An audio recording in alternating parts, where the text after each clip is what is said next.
Je suis Mathias Lao et je suis développeur Android et iOS. Je n'ai toujours pas choisi aujourd'hui. Donc j'ai un cerveau, le pôle gauche, je pense qu'il pense Android et l'autre qui pense iOS. Donc il faut faire avec. Je vais vous parler en fait de comment concevoir une API mobile. Par exemple, par hasard, une lib sur les charts, comme ça. Et la publier en fait sur Internet, la publier. Et on va voir comment tout ça se déroule et quelles sont les bonnes pratiques et les pièges à éviter. Hop. Donc, petit disclaimer, dans le vocabulaire, il y a le terme bibliothèque en français. On parle de framework, library, SDK, ce sera toute la même chose en fait pour moi. Donc, je vais essayer d'utiliser le terme library à chaque fois, ou bibliothèque en français, je ne sais pas. Si je ne me trompe pas, je vais essayer de dire lib. Voilà. Je parle des intégrateurs. Les intégrateurs, ce sont les personnes qui vont utiliser les bibliothèques, donc c'est simple, c'est là. Je vais parler des bonnes pratiques. Quelles sont les questions qu'on va devoir se poser lorsqu'on va commencer à faire notre lib. Donc je commence à utiliser le terme lib déjà. Et quelles sont les erreurs à ne pas commettre. Donc, dans un premier temps, quel sera notre livrable? Quels sont les premiers choix à faire? Donc, ça va dépendre du format qu'on veut livrer. J'ai mis à gauche la partie Android et à droite la partie iOS. Donc, sur Android, on va d'abord se pencher vers le format AAR, qui est Android Archive. Donc, ça va contenir des ressources, ça va contenir les assets, les permissions dans le manifest.xml, et ça va contenir, bien sûr, le code binaire, le jar. On va pouvoir sinon avoir un fichier jar qui, lui, sera uniquement le code source, sans les ressources. Donc, ça pourrait être utilisé pour faire une lib purement Kotlin. Et on a d'autres formats qui sont un peu méconnus. Le .so, c'est du shared object. Et c'est du code natif en C, en C++. C'est généralement utilisé pour tout ce qui est sécurité ou pour aller dans du pur natif. Par exemple aussi pour les jeux vidéo, pour la performance, on va utiliser ce type de fichier. On a un peu la même chose côté iOS. Donc on a des XC Framework. Les XC Framework, eux, ce sont une compilation d'objets.framework. On a l'objet .framework du coup. Et en lib statique, on a les .a qui vont être des collections de fichiers objets, .o, et les dylib, Dynamic Libraries. Donc, généralement, on va se pencher plutôt vers les deux premiers, AR et XC Framework, pour pouvoir faire notre lib. Maintenant qu'on a choisi notre format, il va falloir choisir la version minimale du SDK. En fait, toutes ces questions qu'on va se poser au début vont permettre de considérer une bonne architecture pour notre projet parce que ça va être assez dépendant. Donc, la version minimale du SDK compatible force les intégrateurs à choisir une version de SDK qui sera égale ou supérieure à la nôtre. Donc, c'est assez important de faire ce choix méticuleusement. Parce que si on décide dans une application qui est par exemple propriétaire de se baser sur une version de SDK qui est assez élevée, ça va impacter nos utilisateurs, donc impacter aussi les devices qui vont pouvoir tourner, qui vont pouvoir utiliser ce SDK-là. Donc c'est une notion à prendre pas trop à la légère en fait, donc il faut faire vraiment attention à ça. Et ça peut aussi être prédéterminé par l'utilisation d'une technologie. Donc, si vous voulez partir sur du SwiftUI sur iOS, eh bien, il va falloir utiliser iOS 14 ou plus si vous voulez avoir d'autres fonctionnalités. Pour la partie Android, par exemple, si on veut utiliser du SDK comme du Instant ou d'autres objets Compose, il va falloir monter notre version. Donc, on va peut-être être limité dessus. Donc, par exemple, pour les charts, il va falloir avoir du Compose de disponible. Donc, il va falloir avoir une version de SDK qui va avec. Donc, il y a pas mal de sites qui vont permettre de répertorier quelle est la disparité et la répartition des devices qui vont permettre de nous aiguiller sur le choix à prendre. Maintenant qu'on a choisi, notre version de SDK, il va falloir choisir notre langage. Quels sont les langages supportés? Bien qu'on va faire du Kotlin et du Swift, est-ce qu'on veut supporter encore du Java? La réponse généralement est, est oui, malheureusement, parce qu'il y a il y a encore beaucoup de Java qui traînent en production, donc on va vouloir essayer de target encore le Java. Par contre, en revanche, Objective-C, je vous avoue que je vois de moins en moins cette technologie, donc on va essayer de la retirer, et en même temps, Apple aussi tente de repousser, de retirer complètement Objective-C avec l'adoption de Swift. Donc on va parler plus précisément de Kotlin, Java et Swift, mais pas d'Objective-C. Désolé pour ceux qui sont fans d'Objective-C. Donc maintenant qu'on a fait ces choix-là, on va partir sur le développement. Donc le développement, normalement tout va bien. On va se créer une API qui sera publique et une API qui sera privée. Donc la partie publique, c'est simple, ce sera la liste des objets qu'on veut exposer à notre intégrateur. On aura en plus du code les ressources. Imaginons que je veuille avoir un fichier à partager, des propriétés, des assets, des images, du texte. Je vais pouvoir le faire en partageant mes ressources. Et on a aussi, de l'autre côté, l'autre partie interne, ce sera la partie à nous, tous les objets qui seront nécessaires au fonctionnement de notre bibliothèque, mais qu'on ne veut pas montrer à notre intégrateur. Alors, il y a deux écoles. L'école Android, tout est public. Donc, si on ne met rien, tout est public. On peut y accéder depuis n'importe quelle application. On peut avoir accès à tout. Donc, ça ne nous arrange pas forcément, parce qu'on ne veut pas forcément que n'importe qui puisse toucher à n'importe quel objet. Alors, il y a un petit paramètre qu'on peut ajouter sur notre fichier Gradle, qui est l'explicit API. On peut le mettre soit en mode strict ou en mode warning. Et ce petit paramètre-là, il va nous forcer à utiliser du coup des modifiers, donc private, internal, public, sur chacune de nos classes, objets. Et si on ne le fait pas, le compilateur il va nous mettre soit une erreur en API, soit un warning. Par contre, sur iOS, on n'a pas ce problème-là. Tout est interne, donc il faut vraiment spécifier à la main si on veut que notre classe soit publique.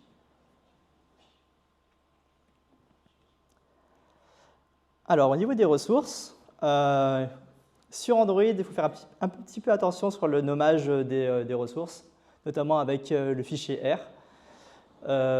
parce que les ressources sont parfois partagées. Et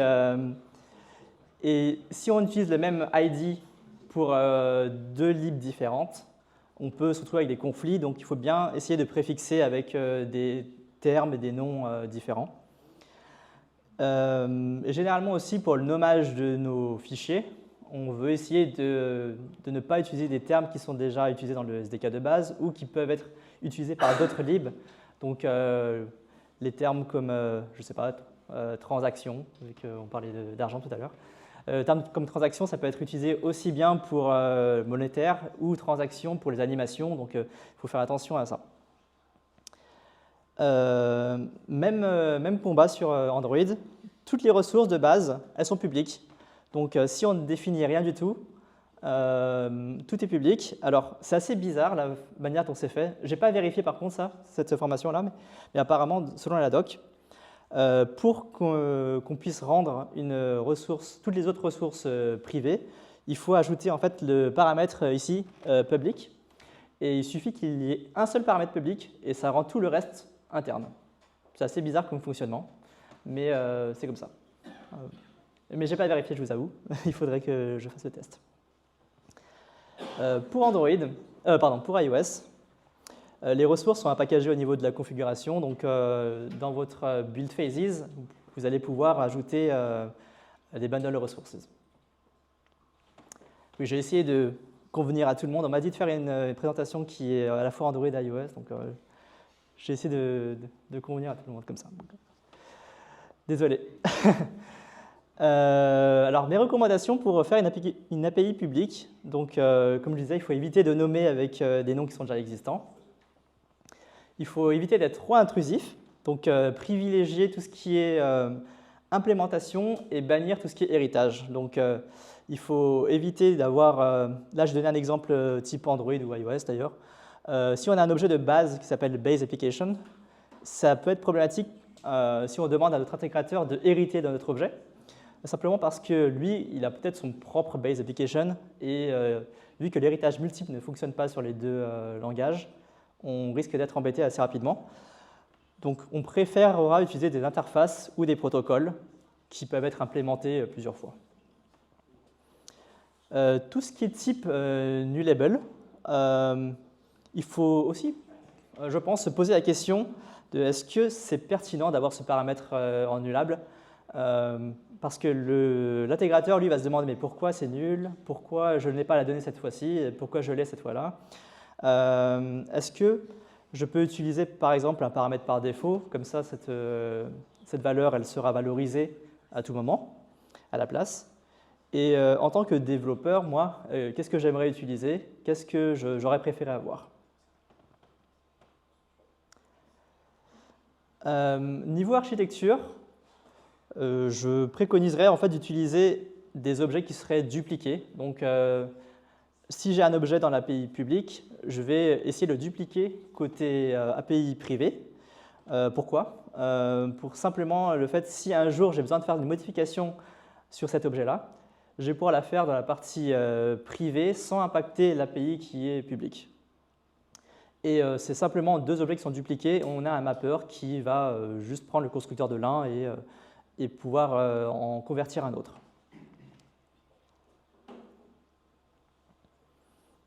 Ensuite, je vais parler de la gestion des erreurs. Il faut se poser la question, est-ce que mon erreur elle est fonctionnelle? Est-ce qu'elle est plutôt technique? Donc, du type, est-ce que c'est plutôt je n'ai pas de valeur qui est fournie pour afficher mon graphe, donc ça sera plutôt fonctionnel. Ou si c'est technique, est-ce que c'est une division par zéro? Est-ce que c'est j'ai un chiffre à virgule flottante alors que je devrais avoir un integer?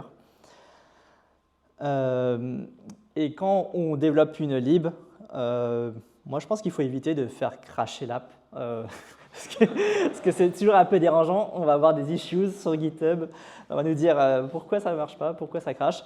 Donc évitez tout ce qui est runtime exception sur Android, et évitez tout ce qui est fatal error, ça vaudrait mieux. Il faut aussi bien documenter, notamment pour tout ce qui est gestion des exceptions et gestion des paramètres. Et par contre, tout ce qui est exception-erreur, ça peut être une question à se poser. Je me la pose toujours aujourd'hui d'ailleurs. Les exceptions en Java par exemple et en Android, non pardon, je la refais. Les exceptions en Kotlin, elles sont un peu problématiques parce qu'elles sont unchecked, c'est-à-dire qu'on n'est pas obligé de faire un try-catch dessus. Ça peut paraître bizarre pour ceux qui ne connaissent pas, ceux qui sont en Swift, mais c'est comme ça. En Kotlin, il n'y a pas besoin de faire de try-catch. L'application peut crasher sans problème si vous avez une exception que vous avez oublié de catch. La raison pour laquelle c'est fait comme ça, c'est parce que par habitude en Java, beaucoup de gens faisaient des catchs vides à chaque fois. En fait, ils wrappaient leur projet, ils mettaient try, catch sur l'application et ils ne mettaient rien dans le catch.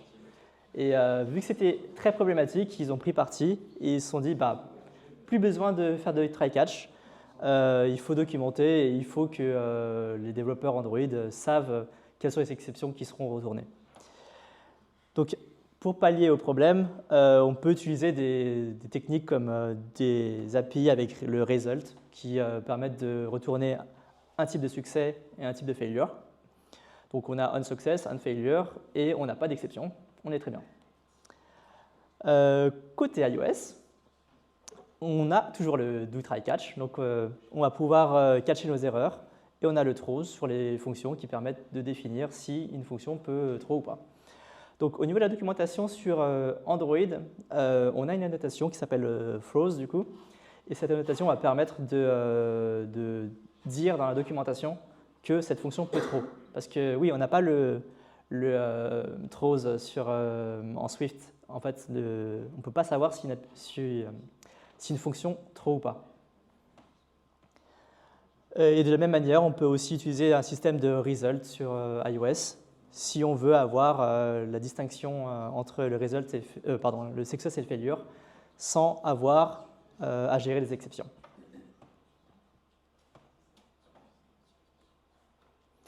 Ensuite, une petite note sur les tests. Les tests sont importants.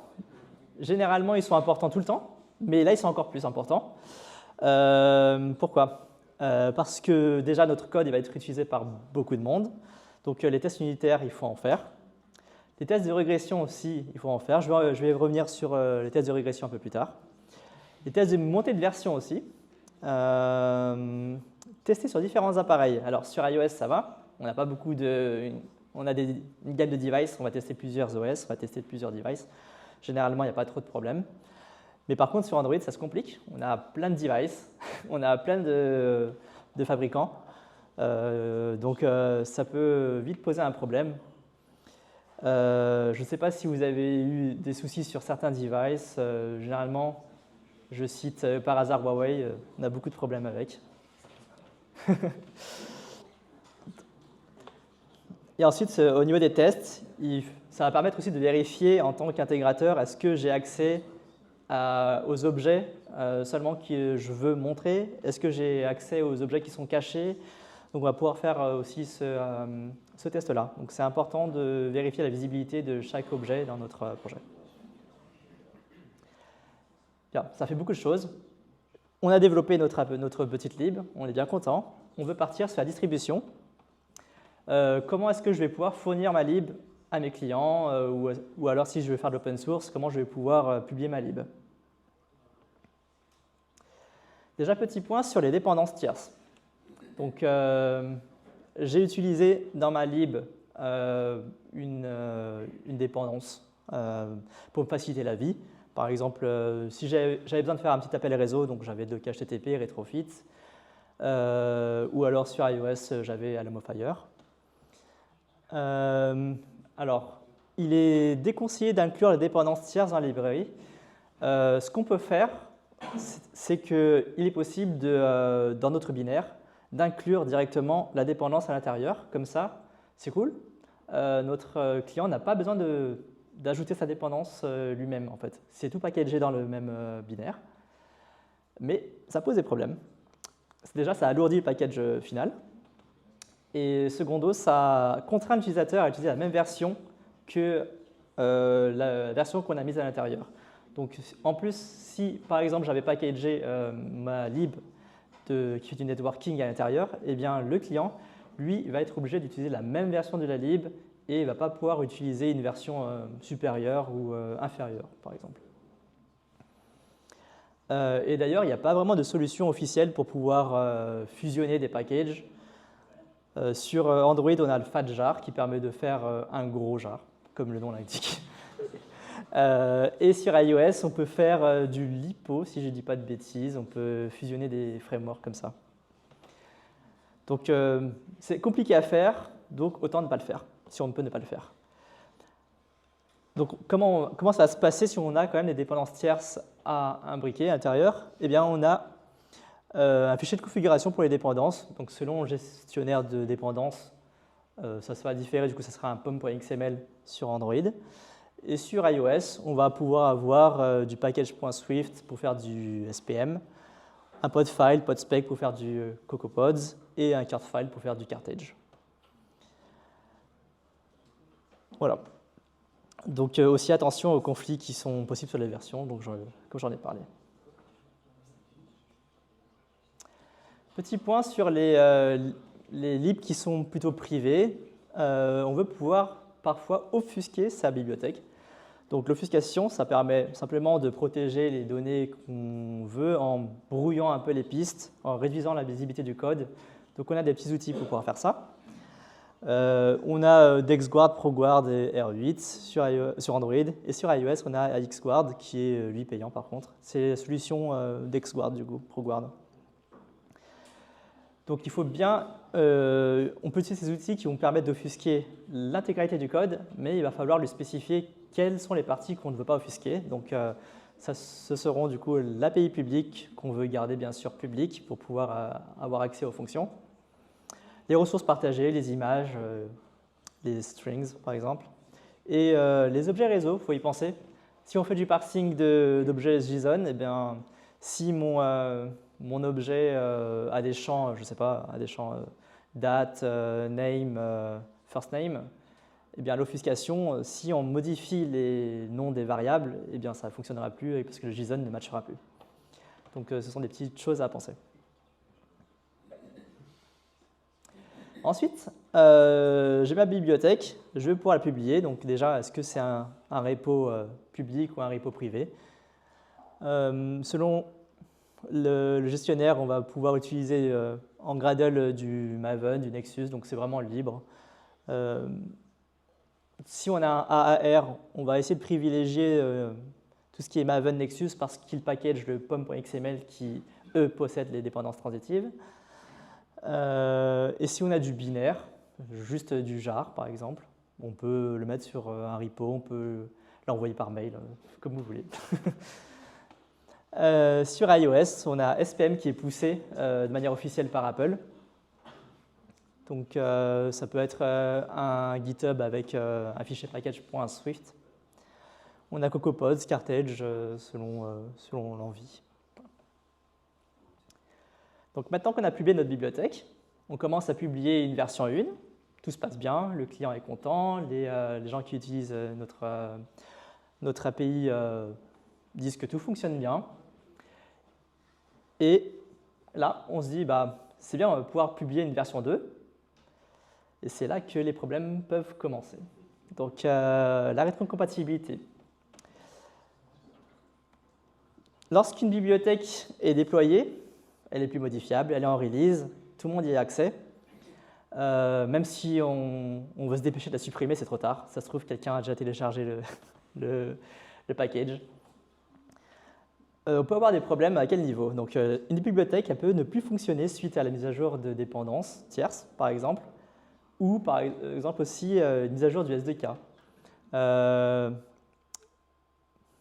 J'en parlerai après, en fait. Du coup, ça demande beaucoup de maintenance.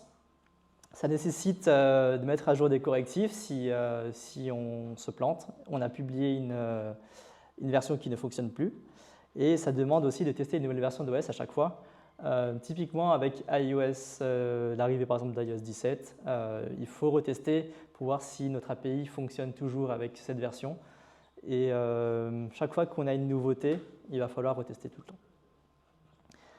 On peut aussi avoir des problèmes de compatibilité avec ces anciennes versions au sein de la même bibliothèque. Et je vais y venir.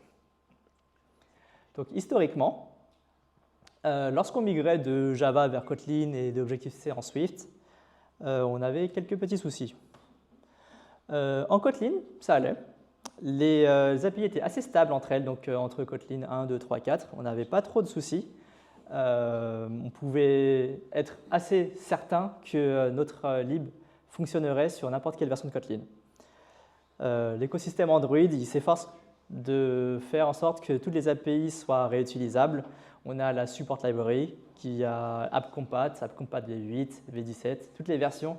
On a une grosse lib AppCompat qui permet de faire fonctionner la lib sur n'importe quelle version du SDK Android. Mais on a quand même quelques petits problèmes qui peuvent survenir lors de la conversion vers Java. Ça peut arriver dans quelques cas que je vais décrire plus tard. Par contre, au début, vers les débuts de Swift, ce n'était pas tout à fait ça. Ceux qui ont essayé Swift 3, Swift 4 ont peut-être eu ces problèmes-là.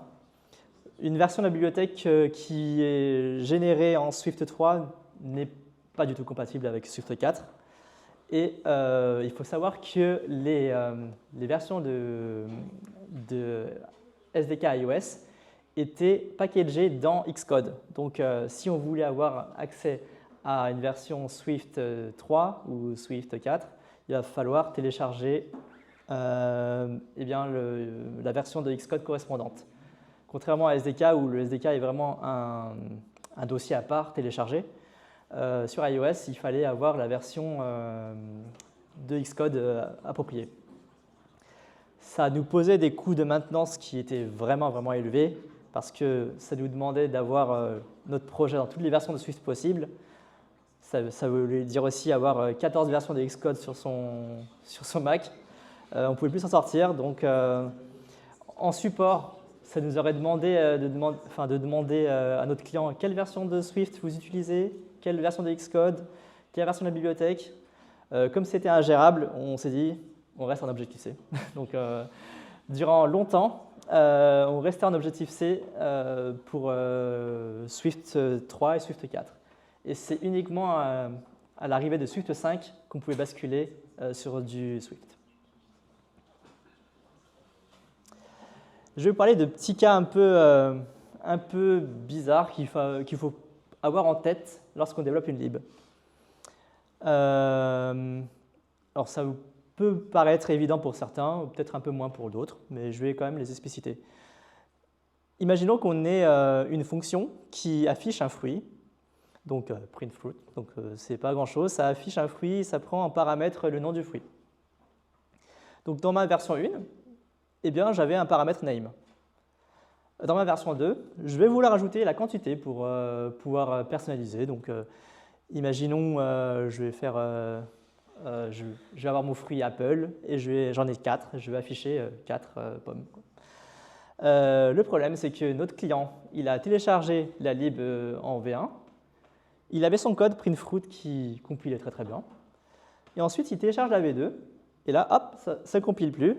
Pourquoi? Parce qu'il y a un nouveau paramètre qui s'est ajouté.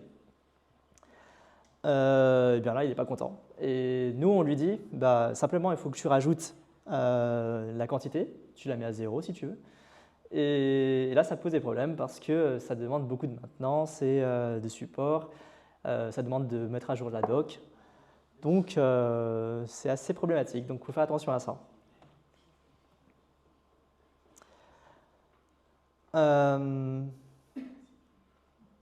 Du coup, on se dit, on peut faire autrement.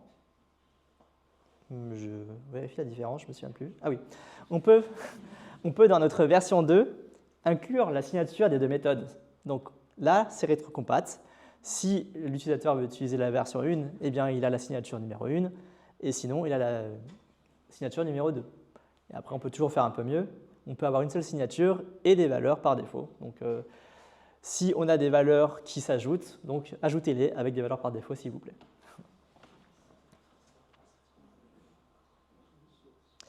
Un autre cas particulier, ce sont les enums. Imaginons qu'on ait dans notre version 1 cet enum-là, donc avec Apple, Cherry et Durian. Je ne sais pas si c'est dit en français, en anglais, je l'ai mis au cas où. C'était juste pour avoir ABCD, c'est pour ça. Et que sur notre deuxième lib, on se rend compte qu'il nous faut une enum supplémentaire. On va ajouter un nouveau cas, on va ajouter le cas banane. On a l'impression que tout fonctionne bien, mais on a quelques petits soucis. Le client veut persister ses données, c'est-à-dire qu'on a notre enum et il nous demande j'aimerais bien pouvoir mettre dans mes chart pref ou dans mes user default mon fruit. Sauf que les chart pref et les user default prennent que des types primitifs. Ça ne pose pas de problème sur Android parce qu'on peut récupérer l'ordinal pour savoir quelle est la position de l'objet. Mais sur iOS, il va falloir lui demander d'implémenter int pour pouvoir lui donner un numéro. Et là, je pense que vous voyez venir le problème. C'est qu'en ajoutant un numéro, on ne peut pas savoir à l'avance si ma banane sera en position 1 ou en position 2. Ça dépend si on a inversé les paramètres. Donc, à l'ajout, on va avoir quelques problèmes lorsqu'on va essayer de les utiliser. Donc, à l'utilisation, on va pouvoir soit récupérer le nom sur Android et sur iOS, on va avoir la raw value qui sera valorisée à 1 par exemple sur la lib 1 et à 2 sur la lib 2.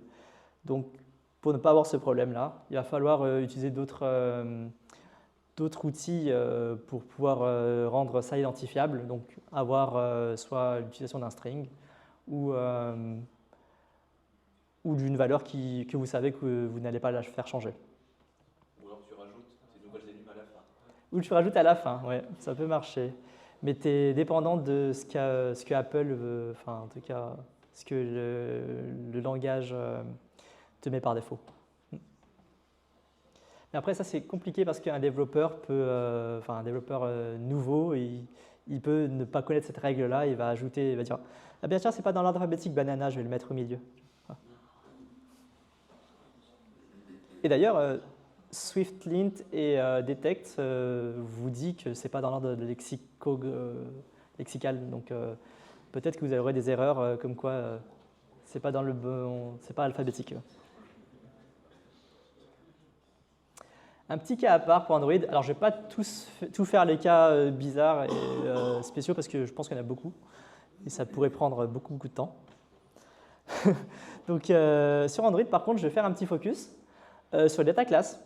Pourquoi? Parce que le data class, c'est cool, c'est petit, ça ne prend pas beaucoup de place, ça permet de générer automatiquement le constructeur, les getters, la fonction equals et hashcode. Ça correspond à une struct sur iOS. Pas que vous soyez perdu. Du coup, en Java, ça va nous générer ce code en gros. Donc ça nous évite d'avoir tout ce gros pavé et on a ces deux petites lignes. Mais il y a un petit problème. Dans la malib v2, je vais rajouter un nouveau paramètre. Donc je vais rajouter par exemple le nickname. Cet exemple, je l'ai récupéré, j'ai oublié de mettre les sources, pardon, mais j'ai récupéré de Jack Wharton, qui est un peu le dieu d'Android. Donc, je ne sais pas comment le qualifier, mais je pense que c'est assez précis, on va dire, assez juste. Du coup, j'ai récupéré son code, merci à lui, j'espère qu'il ne m'en voudra pas. On a une nouvelle propriété de nickname ici. Et ça va nous poser problème parce que vu que le constructeur, les getters, les fonctions sont générées automatiquement, eh bien ça va, comme tout à l'heure, casser la compatibilité avec les anciennes API. Donc comment on pallie le problème? Donc pour résoudre ce problème-là, eh bien on n'utilise pas data class du tout. Il faut qu'on reparte sur des classes normales où on définit un constructeur, une fonction toString, une fonction equals et une fonction hashcode à la main. Ça permet de pouvoir créer plusieurs constructeurs si on veut être compatible avec l'ancien. Et malheureusement, on va devoir se passer de data class. Par contre, dans la partie interne de votre librairie, vous n'avez pas besoin d'avoir cette règle-là. Vous pouvez utiliser data class parce que c'est en interne, c'est caché, donc l'utilisateur n'aura pas accès à ça. Et du coup, je parlais du plugin Detect, qui est l'équivalent de SwiftLint. Ça permet de rajouter des règles spéciales qui sont incluses. Il faut ajouter un paramètre lorsque vous importez Detect qui va permettre de mettre des warnings sur les data classes qui sont publics. Donc ça va détecter si c'est public et ça va détecter si c'est une data class et ça va vous mettre un warning comme quoi il faut éviter d'utiliser ça.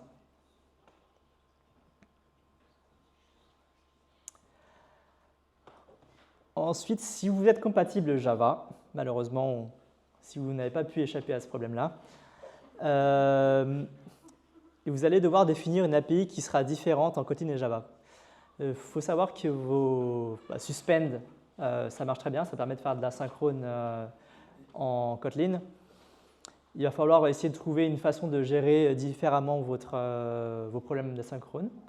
Ça peut être soit rendre vos méthodes synchrones avec un thread que vous gérez vous-même. Ça peut être l'utilisation d'un completable future. C'est à vous de choisir la manière dont vous allez gérer ça. Le companion object aussi, il va falloir peut-être le redéfinir parce que ça va être compatible. Mais par contre, l'expérience Java sera un peu détériorée. Ça va forcer l'utilisateur à mettre .companion, .l'objet à chaque fois. Et toutes les fonctionnalités qui sont natives en Kotlin, non disponibles en Java, vont aussi poser problème. Par exemple, les optionnels. Vu que ça n'existe pas en Java, tout est optionnel en Java. Il va falloir faire attention si on veut ne pas avoir d'optionnel en paramètres. On a quelques annotations qui peuvent nous aider. On a JVM synthétique qui va permettre de cacher une fonction à Java. Généralement, ça, on l'utilise pour les fonctions suspend. On ne veut pas que ce soit visible. Et de l'autre côté, on a les annotations JVM statique et JVM name qui permettent de redéfinir le nom de la fonction Java et pouvoir avoir des noms cohérents. Donc, généralement, si j'ai une fonction print en langage Kotlin que je veux exposer en Kotlin et que je ne veux pas exposer en Java, je vais mettre par exemple print avec JVM synthétique. Et si j'ai une fonction print qui, elle, va fonctionner qu'en Java, je vais l'appeler print Java, vu que les noms doivent être différents.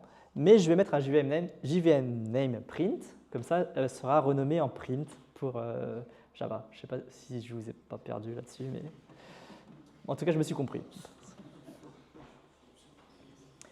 Dernier petit point, après j'arrête de vous embêter avec ça, c'est l'ABI. C'est un point qui est assez complexe. L'ABI, c'est l'Application Binary Interface. Qu'est-ce que c'est? Ça va être en fait ce que le compilateur va lire derrière. Donc ce sera un fichier qui sera lisible. On peut créer un fichier lisible et versionnable qui va permettre de voir les changements au niveau de l'API. L'API va être traduite en ABI. On a plusieurs outils. Donc, sur Android, on a le Binary Compatibility Validator qui va générer un fichier .abi et ça va permettre de voir si notre API a été modifiée. Enfin, notre ABI a été modifiée. Parce qu'on peut avoir deux API différentes mais qui génèrent le même ABI. Donc, ça veut dire que la compatibilité est assurée. Sur iOS, on a ce même problème-là et on peut générer un objet .SwiftInterface. Je pense qu'il faut utiliser une ligne de commande pour récupérer cet objet-là ou alors passer par l'assistant sur Xcode pour pouvoir retrouver quel est le code qui est généré à partir du code Swift. Ça va ressembler à ça. Donc ici, j'ai ma classe person et on peut voir qu'en ajoutant le nickname, j'ai mon ABI qui a été modifié, ma fonction copy, elle a pris un objet string supplémentaire.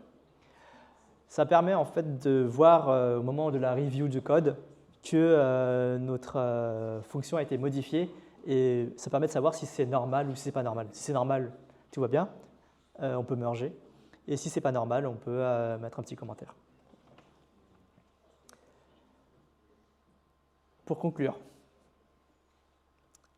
lorsqu'on développe une lib, il va falloir savoir jouer le rôle de l'intégrateur et aussi du développeur. C'est-à-dire qu'il faut se mettre à la place de la personne qui va utiliser ce qu'on va faire, se dire est-ce que l'écriture est plutôt correcte, est-ce que j'arrive à l'utiliser correctement, est-ce que j'arrive à faire tout ce que je veux, est-ce que ça s'implémente bien dans mon projet. Pour les tests, il va falloir aussi tester de manière unitaire et il va falloir aussi tester de manière manuelle. Malheureusement, je n'ai pas vraiment de recommandations pour les outils, c'est-à-dire que pour faire une montée de version, il va falloir télécharger l'application avec le SDK, le framework ou le lib1. Il va falloir, par exemple, enregistrer en base de données nos fruits et ensuite installer le SDK 2 et voir si ça fonctionne toujours. Et ça, on ne peut pas le faire de manière automatique ou alors c'est très difficile. Ou si vous avez une idée, je suis preneur. Et il faut tester aussi sur plusieurs téléphones physiques, notamment des fois les montées de versions d'OS peuvent poser problème. On a eu beaucoup de problèmes chez nous avec tout ce qui est biométrie, unlock, device unlock. Certains s'en souviennent. Toujours avoir en tête les problèmes qui sont liés à l'ABI. Donc, ce n'est pas quelque chose qui est assez courant. Généralement, lorsqu'on développe, on se dit eh bien, je vais ajouter une fonction, je vais rajouter un paramètre dans ma fonction, tout va bien se passer. Eh bien, ce n'est pas toujours le cas. Il faut penser, est-ce que c'est compatible avec la version 1, 2, 3 ? Et parfois, on fait des erreurs, ça arrive assez souvent d'oublier qu'on a une incompatibilité et il va falloir rattraper le problème en faisant des migrations. On a des scripts qui peuvent être tournés, par exemple, si on a une base de données en MySQL sur notre projet. Et heureusement que le framework propose des scripts de migration qui permettent de migrer entre une database 1 sur une database 2 ou 3. C'est un sujet assez complexe. J'espère avoir pas perdu trop de monde. Je vous remercie de m'avoir écouté. Et si vous avez des questions, comme Maxime, posez-les ou posez-les pas, c'est à vous de voir.